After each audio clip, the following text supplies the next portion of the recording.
रामनाथ ठाकुर जी जो हैं केंद्रीय मंत्री, जेडीयू से आते हैं, उनकी जेपी नड्डा जी से मुलाकात हुई और लोगों ने इसको सीधे जोड़ दिया, बिहार का इलेक्शन, बिहार का नेता, बिहार का मंत्री और उपराष्ट्रपति के लिए फिट, सारे क्रेडेंशियल्स हैं।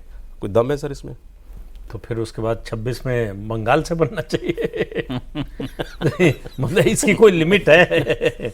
इस तरह से थोड़े तय होता है कॉन्स्टिट्यूशनल पोस्ट पे अपॉइंटमेंट कि ये इस प्रदेश से बनेगा, ये उस प्रदेश का है इसलिए बनेगा। बहुत सारे मुद्दों को कंसीडर किया धनखड़ जी को जब बनाया सर, तो ये चर्चा थी ना कि जाट समाज को थोड़ा प्लेकेट करने के लिए बनाया, बात तो होती थी। अब पता नहीं प्लेकेट करने का किसने सुझाव दिया था, मतलब किसको लगा था कि ऐसा होगा।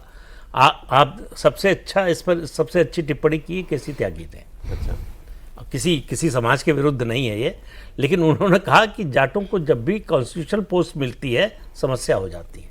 चौधरी चरण सिंह, चौधरी देवीलाल और भाजपा का अनुभव 3 का हो गया, चौधरी वीरेंद्र सिंह, सत्यपाल मलिक और अब जगदीप धनखड़।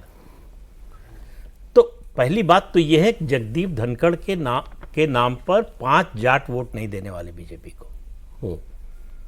जाटों के नेता के रूप में उनकी कभी कोई छवि ही नहीं रही। वो राजनीति में आए ही 89 में चौधरी देवीलाल और चौटाला लेकर आए उनको, और जैसे ही वो सरकार गई 91 में कांग्रेस में चले गए। कांग्रेस में भी वो जाटों के नेता हों इस रूप में उनकी छवि थी नहीं कभी। और भारतीय जनता पार्टी में आने के बाद भी भारतीय जनता पार्टी ने उनका इस्तेमाल जाट बहुल इलाकों में कैंपेन के लिए इस तरह से बड़े पैमाने पर किया हो, इसका भी कोई उदाहरण नहीं है। तो सिंबोलिज्म राजनीति में बड़ी चीज होती है।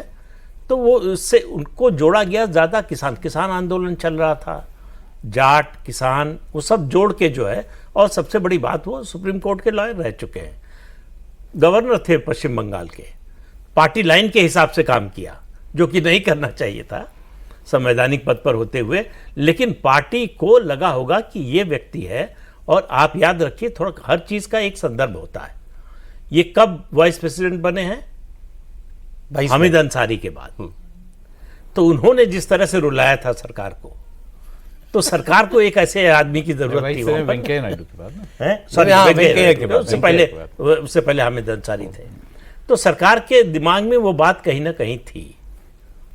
तो इसलिए उनको बनाया गया कि बाहर से ये भी संदेश देना था कि बाहर से लाकर लोगों को डंप नहीं कर देते हैं। देखिए, रामनाथ ठाकुर का अच्छा नाम है, ऐसा नहीं है कि बहुत अति पिछड़े वर्ग से हैं। नहीं, बीजेपी कर्पूरी ठाकुर के बेटे हैं। वैसे तो देखिए तो अति पिछड़ा बिहार में 36% है। तो वो उस तरह से अगर सिंबलिज्म की बात आएगी तो अच्छा नाम है। लेकिन क्या बीजेपी अपने को छोड़ के, अपने लोगों को छोड़ के किसी और से बनाना चाहेगी? ये बड़ा सवाल। कोई दम है इस खबर में? इसमें पूरे बैकग्राउंड के हिसाब से आपको बता दूं। पहली बात तो ये, जो मुलाकात हुई थी वो क्यों हुई थी, और केंद्रीय मंत्रियों और सांसदों के साथ इंटरेक्शन होना चाहिए। प्रधानमंत्री ने ऑलरेडी इस तरह का एक मैकेनिज्म बना रखा है। उसके लिए बहुत सारे मंत्रियों और सांसदों के ग्रुप हैं और हर सेशन में ये मिलते हैं। उसमें रूल ये रहता है कि अगर सेशन चल रहा हो तो सेशन के शुरू और आखिर में मिलेंगे, और अन्यथा महीने में एक बार कम से कम ज़रूर मिलेंगे। मौजूदा मुलाकात वाले संदर्भ में अगर आप बात करें तो इसमें निर्मला सीतारमण और सुरेश गोपी जो कि केरल से आते हैं, और रामनाथ ठाकुर, ये 3 मंत्री, और इन 3 मंत्रियों के साथ लगभग 11 सांसद हैं। इनका एक ग्रुप है।